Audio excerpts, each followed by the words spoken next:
Cuan, cuan, we be getting money.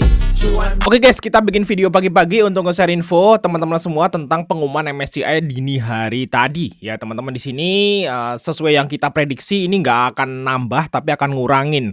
Tapi yang di luar ekspektasi saya, yang dikurangin banyak banget guys. Saya kira yang kurang cuman brand nama DSSA, ternyata ada yang lain. Luar biasa.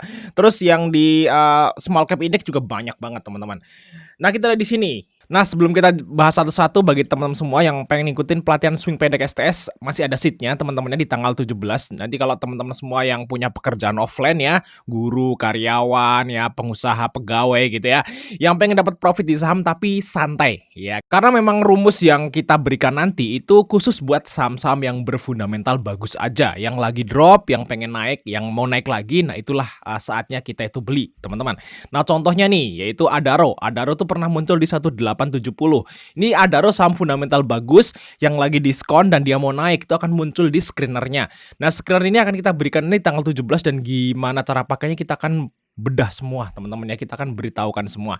Dan nanti pelatihannya itu via Zoom, jadi dua arah, jadi langsung bisa bertanya kalau misalnya bingung tiap sesinya teman-teman ya. Jadi jangan sampai khawatir kalau teman-teman pemula asal udah pernah jual atau beli saham itu bisa ngikutin pelatihannya. Langsung cat aja guys, kontak ada di situ guys ya. Hanya untuk 10 orang aja teman-teman. Oke, kita bahas satu-satu ya teman-teman di sini. Ini adalah pengumuman tadi malam dini hari, karena memang sekarang kan tanggal 13 nih Indonesia, tapi kan Amerika tadi malam tanggal 12 guys. Jadi memang kita itu lebih cepet 10 atau 11 jam gitu ya daripada Amerika sana. Jadi kalau pengumuman tuh tanggal 17, berarti kalau di kita itu tanggal 13 dini hari kayak gitu. Nah, ini akan efektif di Juni dan review MSCI berikutnya tuh di bulan Agustus. Untuk tanggalnya saya belum tahu, teman-teman ya.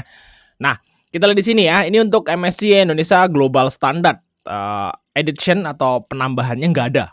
Ya udah kita prediksi bahwa memang nggak ada penambahan karena memang Indonesia lagi kasus. Nah, yang nggak saya perkirakan adalah yang keluarnya banyak banget. Kalau perkiraan saya yang keluar itu brand TPIA DSSA atau saham-saham dari ya ini ya, cuan malah saya nggak expect bakal keluar guys. Tapi ya di sini grup PP di semua ditendang ya, ditambah lagi Aman dan AMRT. Luar biasa guys. Saya kira grup PP doang yang bakal ditendang, ternyata tambah Aman dan AMRT. Dan saya kira grup PP mau dikeluarin 2 atau 3, ini malah 4. Jadi luar biasa, ini Indonesia mau menuju frontier market, jangan-jangan nih habis sahamnya di MSCI. Nah, yang lebih parah lagi yaitu di bagian small cap index, teman-teman. Ini small cap index ini Alfamart turun peringkat ya, dari global standard ke small cap nih. Dari sini ke sini turun peringkat. Sebenarnya nggak ditendang sih, cuman turunin aja peringkatnya.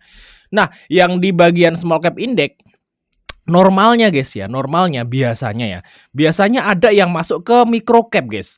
Nah, contoh nih Alfamart ya, dari global standard turun ke small cap index.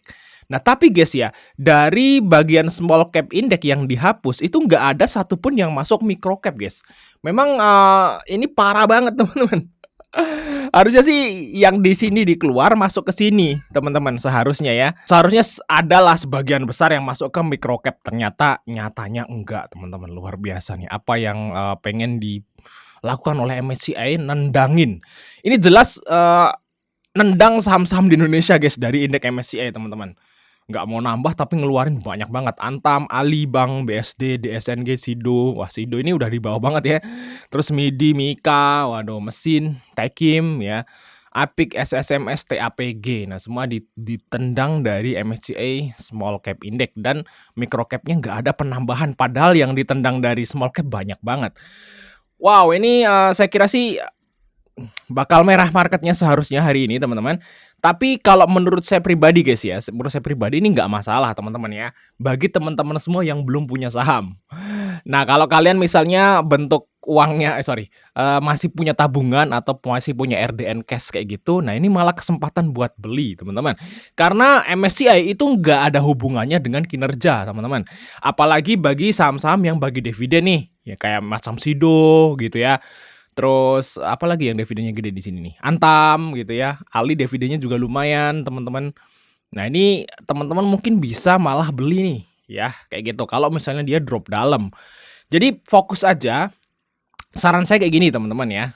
Kalau kalian masih punya cash gitu ya, Nah, kalau yang masih yang nyangkut di saham-saham ini ya saya nggak tahu gitu ya. Kita yang ngomong yang masih punya cash. Kalau kalian masih punya cash, tampunglah. Nih saran saya nih, tampunglah saham-saham yang berbagi yang akan bagi dividen jumbo. Nggak apa-apa udah bagi tahun depan, nggak apa-apa yang tahun ini udah bagi, fokus yang ke tahun depan nggak masalah, yang penting saham itu tuh drop dalam. Saham fundamental bagus, dia bagi dividennya lumayan ya di atas 7 atau 8% gitu ya. Nah, yang lagi drop nanti karena kasus MSCI ini ya teman-teman bisa buy sih guys, dan di hold mungkin beberapa bulan ke depan. Saya yakin sih nanti, apa namanya, kalau misalnya Indonesia membaik, bisa membaik nggak ya Indonesia ya? Ya, bentar lagi kita dapat beban dari 30.000 pegawai Koperasi Merah Putih. Ya, saya juga nggak tahu itu jadi pegawai BUMN apa gimana. Nah, itu nanti jadi beban juga sih ya. Jadi, apakah Indonesia bakal membaik ya? Ya, saya masih gelap, guys ya. Semoga aja terjadi keajaiban lah di Indonesia ini, teman-teman. Dan apa namanya, MSCI segera review lagi saham-saham di Indonesia. Jadi ya apakah nanti Agustus akan ada penambahan? Ya kita lihat aja nanti kinerja OJK gimana ya teman-teman ya. OJK sekarang udah mulai transparan, tapi memang dari zaman OJK sama Bursa Efek yang dulu tuh emang IHSG udah bermasalah kayak gitu teman-teman. Jadi imbasnya tuh baru sekarang nih terjadi. Ya, pokoknya fokus aja ke saham yang bagi dividen gede ya, yang lagi drop dalam itu beli berani teman-teman ya. Kalau misalnya teman-teman ragu misalnya, apa namanya, nggak bisa pantau kayak gitu ya mending swing aja. Nanti, teman-teman ngikutin pelatihannya, nanti kita akan beli saham-saham yang lagi drop dalam. Oke, thank you sudah nonton, sampai ketemu di video berikutnya teman-teman.